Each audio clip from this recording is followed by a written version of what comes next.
এই মুহূর্তে আমি দাঁড়িয়ে রয়েছি হাওড়ার জগৎবল্লভপুরের অন্তর্গত পাতিহাল দামোদর ইনস্টিটিউটের ঠিক পাশেই। আজ থেকে শুরু হয়ে গিয়েছে 2024 মাধ্যমিক পরীক্ষা। আজ মাধ্যমিক পরীক্ষার প্রথম দিন এবং 2024 সালের এই যে মাধ্যমিক পরীক্ষা, সেই মাধ্যমিক পরীক্ষার যে সময়সূচি, সেই সময়সূচি চেঞ্জ করার পরিবর্তন করার ফলে কিন্তু অভিভাবকদের থেকে শুরু করে স্টুডেন্টদেরও কিন্তু অনেক সমস্যার মধ্যে পড়তে হয়েছে। এই সময়সূচি চেঞ্জ করায় কি বলছেন অভিভাবকরা শুনে নেব সরাসরি হেডলাইন্স টুডের পর্দায়। এর পাশাপাশি আজ মাধ্যমিক পরীক্ষার প্রথম দিন। এই মাধ্যমিক পরীক্ষার প্রথম দিনে স্কুলের বাইরে যে অভিভাবকদের ভিড়, সেই ভিড় কিন্তু চোখে পড়ার মতো। কি বলছেন অভিভাবকরা সরাসরি শুনে নেব হেডলাইন্স টুডের পর্দায়।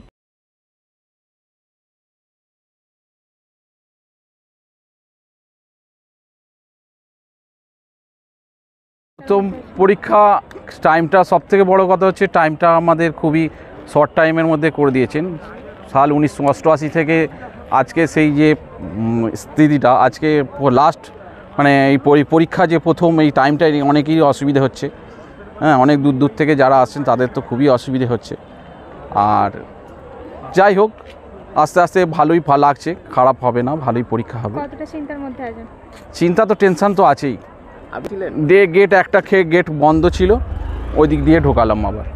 এই টাইম চেঞ্জের ব্যাপারে অনেকটাই অসুবিধা। টাইম চেঞ্জের ব্যাপারে খুবই অসুবিধে, বাচ্চাদের খুবই অসুবিধা হচ্ছে। মানে এত তাড়াতাড়ির মধ্যে ওটা সকালে একটু যে বইটাও দেখবে সেটাও টাইম পায় না। আপনার নাম? রঞ্জন পাল। আপনার ছেলের নাম? রুদ্রনীল পাল। করতে হয়েছে তো টাইম চেঞ্জটা করেছে, এক পক্ষে ভালোই করেছে, কারণ অফিস টাইমে এখন এর আগেও তো মাধ্যমিক পরীক্ষা দিতে নিয়ে এসেছিলাম বাড়ির লোককে, তখন একটু অসুবিধা, আগে একটু মানে ভালো হয়েছে। তো টাইমটা নিয়ে একটু স্টুডেন্টদের কতটা অসুবিধার মধ্যে পড়তে? স্টুডেন্টের একটু অসুবিধা, সকাল সকাল ঘুম থেকে উঠতে হচ্ছে, একটু মানে সে টাইমটা আর পাচ্ছে না।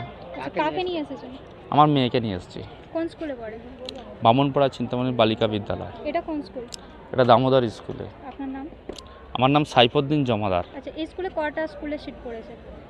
একটা স্কুলেই সিট পড়েছে, দুটো স্কুল আমাদের বয়েজ স্কুলের আর গার্লস স্কুল এখানেই পড়েছে।